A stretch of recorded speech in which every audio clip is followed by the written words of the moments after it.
was a time I thought I'd be famous. Before I knew what fame was, there was a time I thought I'd be famous. I thought I'd be famous. There was a time I thought I'd be famous. ഒരു airport കഥ.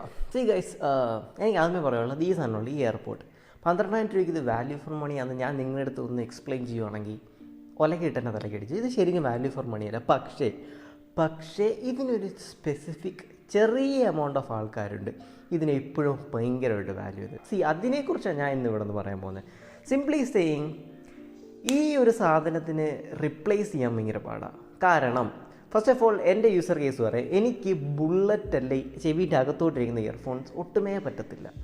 അതുകൊണ്ട് എനിക്ക് ബാക്കി test ചെയ്തിട്ട് പോലും കാര്യമില്ല. എനിക്ക് 10 പിന്നെ മാക്സിമം അതിനുള്ള ഈ തലവേദന, ചെവി വേദന, അങ്ങനത്തെ കാര്യങ്ങളെല്ലാം എടുക്കും. അതുകൊണ്ട് ഓവർ ദ ഇയർ ഇയർഫോൺസ് അല്ലേ ഇത്. അതുകൊണ്ട് ഞാൻ ഇതാണ് പ്രിഫർ ചെയ്യുന്നത്. രണ്ടാമത്തെ ഈസ് സൗണ്ട് ക്വാളിറ്റി. ഗൈസ്, ഞാനൊരു റിവ്യൂ ചെയ്ത് വെച്ചിട്ടുണ്ട്. റിവ്യൂവിൽ ഞാൻ കിടിലമായിട്ട് എനിക്ക് ഇത് ഉപയോഗിച്ചിട്ട് ഭയങ്കര അന്യമായിട്ട് തോന്നിയ കാര്യങ്ങൾ ഞാൻ പറയാം. സൗണ്ട് ക്വാളിറ്റി സൂപ്പർബാണ്. ചില ഇൻ്റർനാഷണൽ കനേഡിയൻ ഫിലിം മേക്കേഴ്സ് പറഞ്ഞിട്ടുണ്ട് അവർ ഇൻ്റർവ്യൂവിൽ, അവർ എയർപോർട്സ് പ്രോവിനെക്കാട്ടിയും കൂടുതൽ ഫിലിം എഡിറ്റിങ്ങിലും ഈ യൂട്യൂബ് എഡിറ്റിങ്ങിലും ഒക്കെ പ്രിഫർ ചെയ്യുന്ന ഇതാണ്. കാരണം ഇതിൻ്റെ സൗണ്ട് പ്രൊഫൈലാണ് ഇച്ചിരി ബാലൻസ്ഡ്, ക്ലീൻ ആൻഡ് പ്ലെയിൻ. അതുകൊണ്ട് അവർക്ക് ട്രൂ ടു ദ ഔട്ട്കം ഇച്ചിരി എക്സ്പീരിയൻസ് ഇതിൽ ചെയ്യാൻ പറ്റും. എന്നാലും വലിയ പ്രൊഫഷണൽ സ്റ്റുഡിയോയിൽ പോകുമ്പം അവരിത് ചെയ്യാറില്ല. ഇത് മൈക്രോ ഇൻഫ്ലുവൻസേഴ്സിൻ്റെ വാക്കുകളാണ്. പക്ഷേ അതിൽ നിന്ന് നമുക്ക് മനസ്സിലാക്കാൻ പറ്റുന്നത് ഇതിൻ്റെ സൗണ്ട് ക്വാളിറ്റീസ് വെരി ബാലൻസ്ഡ്. ഒട്ടും ബേസ് ഹെവി അല്ല, ഒട്ടും ട്രബിൾ ഹെവി അല്ല, ഭയങ്കര ബാലൻസ്ഡ് ആയിട്ടുള്ള എല്ലാ നോട്ട്സും എല്ലാ ഇൻസ്ട്രുമെൻറ്റ്സും സെപ്പറേഷനും കാര്യങ്ങളും എല്ലാം സൂപ്പർബാണ്. എനിക്ക് ഈ ഒരു സാധനത്തിന് മുന്നേ ഇയർഫോൺസ് ഇയറിന് മുന്നേ ഞാൻ ലെനോവയുടെ വേറൊരു സാധനം മേടിച്ചിട്ടുണ്ടായിരുന്നു. അത് ഇൻ്റർനാഷണലി ഇതിൻ്റെ കോമ്പറ്റീറ്റർ എന്നൊക്കെയാണ് പറയുന്നത്. പക്ഷേ ഇതിൻ്റെ അടുത്ത് പോലും വരത്തില്ല. രണ്ടാമത്തെ ഇമ്പോർട്ടൻ്റ് ആയിട്ടുള്ള കാര്യം ഞാൻ ഇത് എഴുതി വെച്ചേക്കുന്നത്, it is convenience and designs. ഈ ഡിസൈനെ കുറിച്ച് ഒരുപാട് പറയുന്നില്ല. ഇതൊരു ലൈഫ് സ്റ്റൈൽ പ്രൊഡക്റ്റ് ആയിട്ട് ആപ്പിൾ ഇൻട്രൊഡ്യൂസ് ചെയ്ത് അതിപ്പോഴും അങ്ങനെ തന്നെ. ഇതൊരു ലൈഫ് സ്റ്റൈൽ പ്രൊഡക്റ്റ് തന്നെയാണ്. ആൻഡ് കൺവീനിയൻസിനെ കുറിച്ച് എനിക്ക് ഒരുപാട് പറയാനുണ്ട്. ഇത് ചിലവരുടെ ചെവിയിൽ പെട്ടെന്നിരുന്നാൽ പിന്നെ അത്യാവശ്യം ഇളകി പോകുന്ന കാര്യങ്ങളൊന്നുമില്ല. എൻ്റെ ചെവിയിലിരുന്നാൽ പിന്നെ ഓടിയാലോ നടന്നാലോ ചാടിയാലോ കുലുങ്ങിയാലോ അങ്ങനത്തെ പ്രശ്നങ്ങളൊന്നുമില്ല. അതുകൊണ്ട് എന്നെ സംബന്ധിച്ച് ഇത് ഭയങ്കര കംഫർട്ടും കൺവീനിയൻ്റ് ആയിട്ടുള്ള ഡിവൈസാണ്. കൺവീനിയൻസിനെ കുറിച്ച് പറയുമ്പോൾ എനിക്കൊരു മാക് ഉണ്ട്. ഞാൻ എപ്പോഴും എൻ്റെ ദിവസത്തിലൊരു 60% ഓഫ് ദ ടൈം ഫോണിനെക്കാട്ടിയും കൂടുതൽ മാക്കിലാണ് സ്പെൻഡ് ചെയ്യുന്നത്.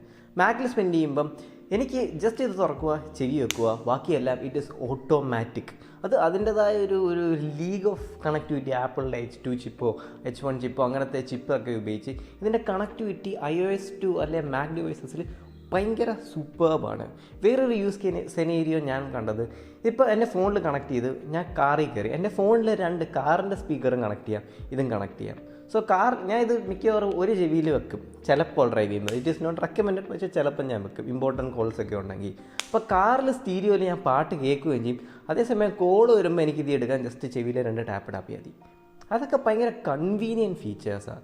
ആ കൺവീനിയൻസും ആ ഡിസൈനും ആ സൗണ്ട് ക്വാളിറ്റിയും ഇതേപോലത്തെ അന്യായ ബാറ്ററി ലൈഫും കിട്ടുന്ന വേറൊരു പ്രൊഡക്റ്റ് ലിറ്ററലി മാർക്കറ്റിൽ നിങ്ങൾക്ക് തപ്പിയാൽ കിട്ടത്തില്ല. കാരണം മാർക്കറ്റ് ഈസ് സ്കേഴ്സ്. എല്ലാവരും ഇയർഫോൺസിൽ ഭയങ്കര കിടിലൻ ക്വാളിറ്റിയും കൺവീനിയൻസും ബാറ്ററി ലൈഫൊക്കെ കൂട്ടിക്കൊണ്ട് വരുമ്പോൾ ഈ ഡിസൈനിൽ വേറെ ഒരു പ്രൊഡക്റ്റ് ഇല്ല. അതുകൊണ്ട് തന്നെ ഈ 12,000 രൂപ എടുത്ത് ഞാൻ പറയുന്നത് ചെറിയ യൂസേഴ്സ് കേസിൽ അല്ലെ ചെറിയ യൂസേഴ്സ് ഏരിയയിൽ നിങ്ങൾക്കിത് ആപ്റ്റ് ആയിരിക്കും. പുതിയ എയർപോർട്സ് 3ൻ്റെ ഡിസൈൻ എനിക്ക് ഭയങ്കര കൺവീനിയൻസും കംഫർട്ട് ഓറിയൻറ്റഡും ആയിട്ട് തോന്നിയില്ല. അതുകൊണ്ട് തന്നെ ഞാനിത് പ്രിഫർ ചെയ്യുന്നത്. സിംപ്ലി ബിക്കോസ് ഇതിൻ്റെ ഡിസൈൻ, ഇതിൻ്റെ സൗണ്ട് ക്വാളിറ്റി, ഇതിൻ്റെ കൺവീനിയൻസ്, ഇതിൻ്റെ ഇക്കോസിസ്റ്റമായിട്ട് ബിൽഡപ്പ് ആയി വരുന്ന സാധനങ്ങളും ഇതിൻ്റെ അന്യായ ബാറ്ററി ലൈഫിനെ കുറിച്ച് പറയുകയാണെങ്കിൽ നിങ്ങൾക്ക് ഒറ്റ വാക്ക് എനിക്ക് പറയുള്ളൂ, ബാറ്ററി ലൈഫിനെ കുറിച്ച് നിങ്ങൾ പേടിക്കേണ്ട. എങ്ങനെയായാലും 2-3 മണിക്കൂർ കഴിയുമ്പോൾ ഈ സാധനം ചെവിയിൽ നിന്ന് ഇച്ചിരി വേദന എടുക്കുമ്പോൾ നിങ്ങൾ ഊരി വെക്കും. അതുകൊണ്ട് 10-15 മിനിറ്റ് വീണ്ടും ഇത് ചാർജ് ആകും. അതുകൊണ്ട് ബാറ്ററി ലൈഫിനെ കൊണ്ട് നിങ്ങൾ പേടിക്കേണ്ട. ഇതെല്ലാം കൂടെ ഒരുമിച്ച് വരുന്നൊരു പാക്കേജിൻ്റെ വേറൊരു പ്രൊഡക്റ്റ് മാർക്കറ്റിലില്ല സിംപ്ലി. അതുകൊണ്ട് തന്നെയാണ് ഞാൻ പറയുന്നത് എയർപോർട്സ് വാല്യൂ ഫോർ മണി അല്ലായിരിക്കും നിങ്ങൾക്ക്. പക്ഷേ എൻ്റെ കണക്ക് ബുള്ളറ്റ് ചെവി ഇരുന്ന വേദന എടുക്കുന്ന ആപ്പിൾ ഇക്കോസിസ്റ്റത്തിൽ വർക്ക് ചെയ്യുന്ന അത്യാവശ്യം ബാലൻസ്ഡ് സൗണ്ട് ക്വാളിറ്റി ഭയങ്കരമായിട്ട് വാല്യൂ ചെയ്യുന്ന ഒരാൾക്ക് ഇത് ശരിക്കും നൈസൊരു പ്രൊഡക്റ്റാണ്. സോ ഹേ ഗൈസ്, ഇതാണ് എൻ്റെ എയർപോർട്സ് കഥ. ആൻഡ് വേറെ ഒരുപാട് ഇയർഫോൺസ് ഞാൻ ട്രൈ ചെയ്തിട്ടുണ്ട്. ഈ ചെവിയിലിരിക്കുന്ന ബുള്ളറ്റ് അകത്തോട്ടല്ല, അതൊന്നും സൗണ്ട് ക്വാളിറ്റിയിൽ എനിക്ക് ഭയങ്കര ഇമ്പ്രസീവായിട്ട് തോന്നിയില്ല. ഇതിൻ്റെ അടുത്ത് പോലും വന്നിട്ടില്ല. So guys, love you, talk to guys later, subscribe.